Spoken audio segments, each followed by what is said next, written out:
आज आपको 8 आदतों के बारे में मैं बताऊंगी जो मैं खुद अप्लाई करती हूँ और जिससे मुझे काफ़ी जो है कन्वीनियंट रहता है और मेरे जो काम है वो काफ़ी आसान हो जाते हैं।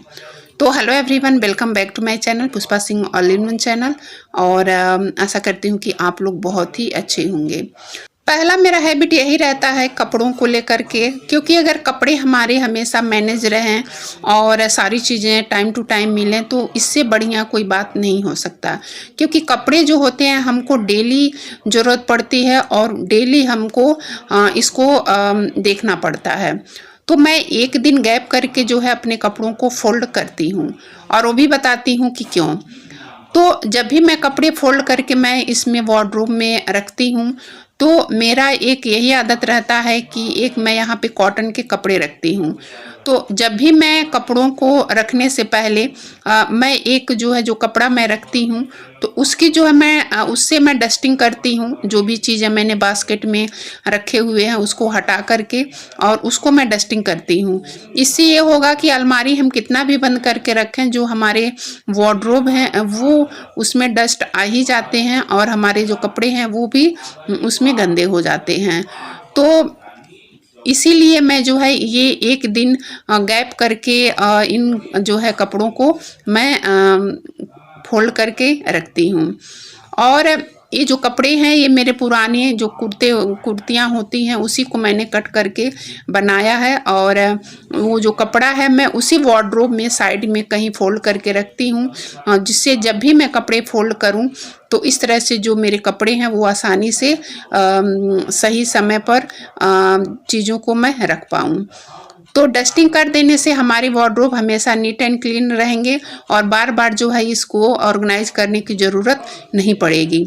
और एक फाइल सिस्टम बना करके मैं रखती हूँ कि जो भी कपड़े हमारे होते हैं तो जितने मेंबर हैं उतने मैं फाइल सिस्टम बना के रखी हूँ और उसी हिसाब से मैं अपने कपड़ों को रखती हूँ, जिससे हमें काफ़ी सुविधा होती है, काफ़ी कन्वीनियंट होती है।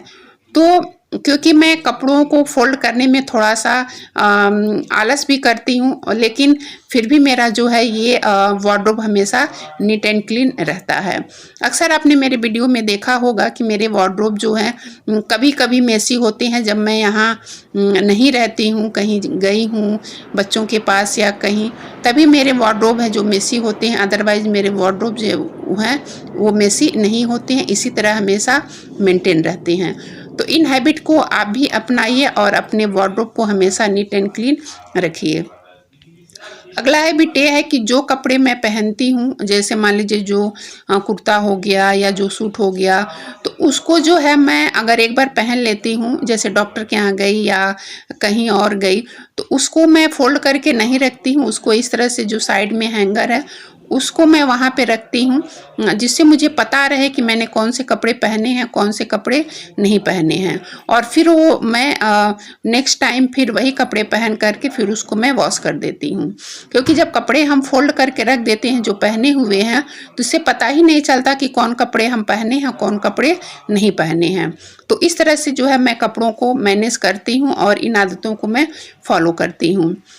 और त्योहार अब शुरू हो गए हैं और क्योंकि यहाँ पे मैं शाम को जो है ये आलू के पकौड़े बना रही हूँ और ये बहुत ही क्रिस्पी बनते हैं, तो इसकी भी कुछ मैं आपके साथ कुछ आइडिया या टिप्स शेयर कर रही हूँ जो बहुत ही अच्छे होते हैं।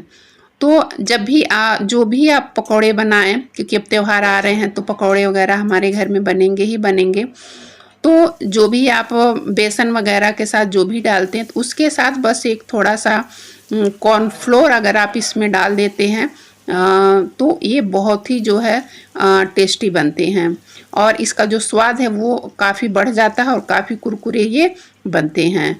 तो आप इसके साथ कुछ भी किसी भी चीज़ के पकौड़े बनाएं, आप उसमें ऐड कर सकते हैं जो काफ़ी वो अच्छे होते हैं। अगर मान लीजिए कॉर्नफ्लोर नहीं है तो उसके जगह आप चावल का आटा या सूजी जो है आप इस्तेमाल कर सकते हैं, जो बहुत ही अच्छे होते हैं और सबके घर में अवेलेबल होते हैं। और अभी जो चाय मैंने आपके साथ अभी शेयर किया है, तो चाय मसाला मैंने आपके साथ शेयर किया है और जो घर के मसाले होते हैं मैं कैसे बनाती हूँ। यहाँ पे मैं आई बटन में आपको दे रही हूँ, आप वहाँ से उसको देख लीजिएगा। तो इन हैबिट्स से जो है हमारे काम भी आसानी से हो जाते हैं और चीज़ें जो हैं वो काफ़ी मैनेज हो जाती हैं। उसके बाद जो है ये नाश्ता करने के बाद मैं कुछ पौधे जो है इसकी रिपोर्टिंग करनी थी, जो मैं बहुत दिन से ला के रखी थी। तो इन पौधों के बारे में भी कुछ मैं आदतें आपके साथ शेयर कर रही हूँ। तो आजकल जो है ये मारीगोल्ड वगैरह लगाने का या ये गुलदाउदी लगाने का सबके गार्डन में होंगे ही होंगे। तो उसका जो है जब हम लोग बाहर से एक मारीगोल्ड खरीद के लाते हैं तो उसकी जो है ऊपर की कटिंग हम लोग कई गमलों में उसको डिवाइड कर देते हैं, ताकि उसका जो है वो कई गमलों में तैयार हो जाए और वो काफ़ी अच्छा लगे। और ये जो है मुंडो ग्रास में जो मैं लगा रही हूँ, तो इसकी भी 2 जड़ों को मैं अलग करके एक दूसरे पॉट में, छोटे पॉट में लगाऊंगी जिसमें ये मुंडो ग्रास था। और ये इंडोर प्लांट है, ये बहुत ही अच्छा है और इसकी केयर करना बहुत ही आसान है। तो ये देखिए मैंने 2 जड़ इसके निकाले हैं जो काफ़ी जो है अच्छे से ये सरवाइव करेंगे। तो अभी मैं दिखाती हूँ कि ये बहुत ही अच्छे होते हैं और काफ़ी कन्वीनियंट होता है इसको मैनेज करना। तो आप भी इन जब भी कोई भी प्लांट रिपोर्टिंग करिए उसकी कटिंग 1 या 2 जगहों पे ज़रूर लगाइए, जिससे हमारा गार्डन हरा भरा रहेगा। और मैं अपनी वीडियो में वही टिप्स, वही हैबिट्स, वही ऑर्गेनाइजेशन शेयर करती हूँ जिससे मुझे काफ़ी आराम रहता है।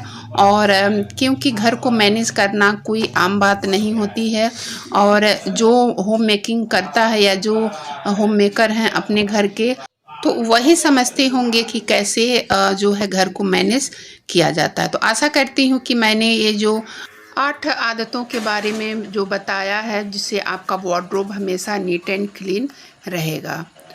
और तो चलिए फिर मैं आप लोगों को अपने नेक्स्ट वीडियो में मिलती हूँ।